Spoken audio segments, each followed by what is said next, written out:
Lety does doing the green shower elixir from Lush with Wicked. Welcome to Lety Does Wicked Discourse. For a while now, I have been discussing on my Discord Wicked, or rather, why I don't talk about Wicked, because I have issues with Wicked.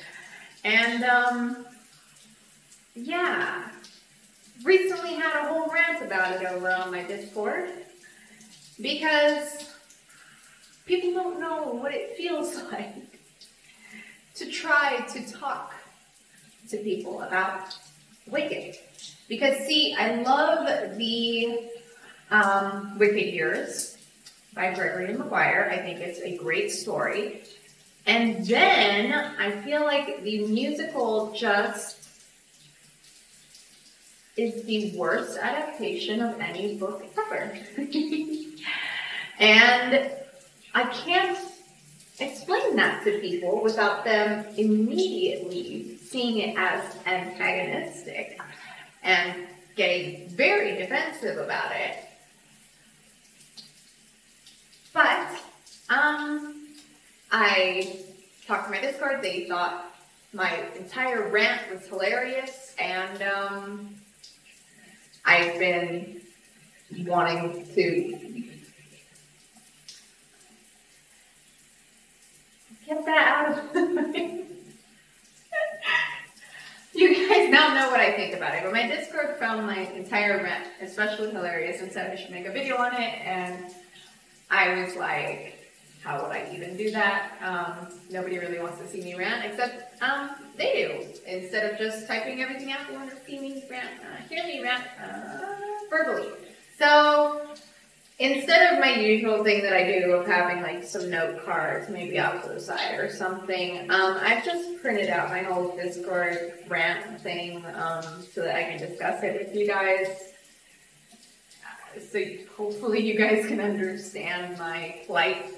And I also have this green shower elixir, which, the name. Oh my god.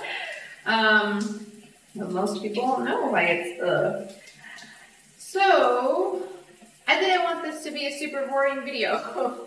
So I also have this green shower elixir that I will be using because, one, it ties everything into and it's a shower anyway, so why not? Let me go over, there's the bottle. Ooh, going over the bottle first.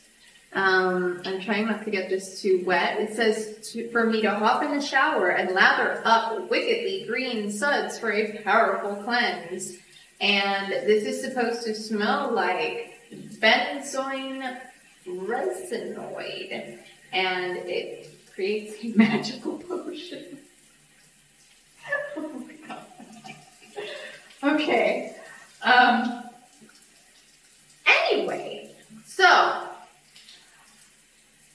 my beef with Wicked the play. I am going to be using the example of The Great Gatsby because we all know The Great Gatsby. We all have read The Great Gatsby, I think.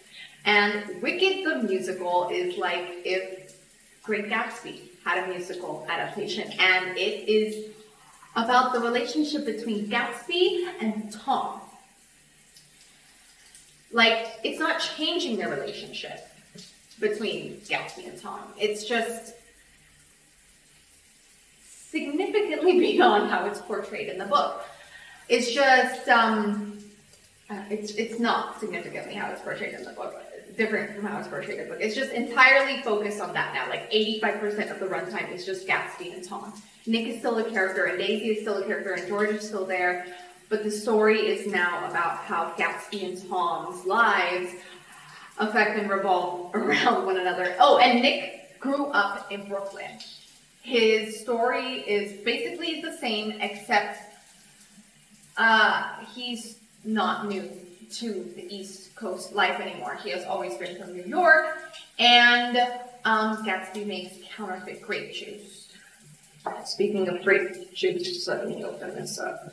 I think there's a, yeah, I wanted to use it. One moment.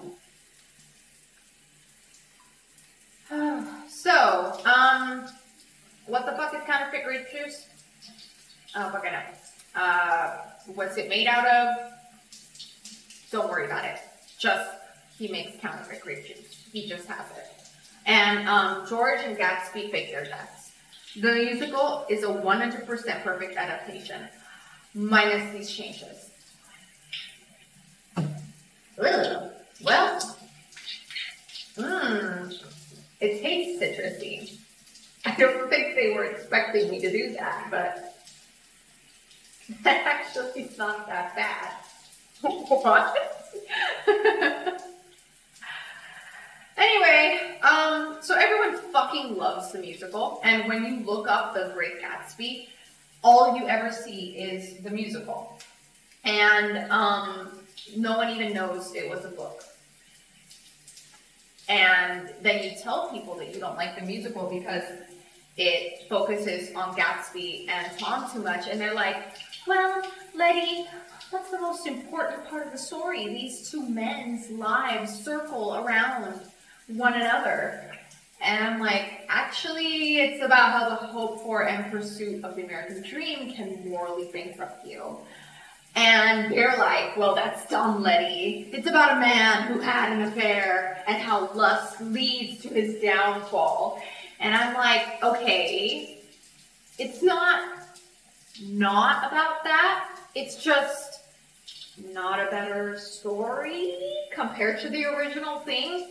It's just also very weird that Nick is an East Coaster, because him being a Midwesterner, all these characters being Midwesterners, is kind of core to how easily swayed they are by East Coast yuppie culture. And it feels like something is lost by Nick having always been from the East Coast. These suds are white.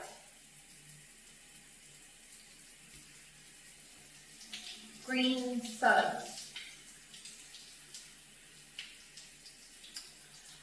Okay. Yeah, and then they're like, I don't get why that upsets you. Do you want the musical to spend an extra 15 minutes on how Nick got to the East Coast? That's such a dumb change, Lety. It'd be such a waste of time. The story is so much better when Nick's already from the East Coast. And okay, sure. It's an adaptation in a different medium. I guess I get that for runtime reasons, but I don't get why Gatsby faked his death. That actually added time to the story, where him and George just actually died in the book. Like, it's an important final nail in the coffin of what comes from the pursuit of the unattainable. We still got that ending, Lety. We all thought they died, and then it turns out they're secretly alive. It means that George forgave Gatsby of all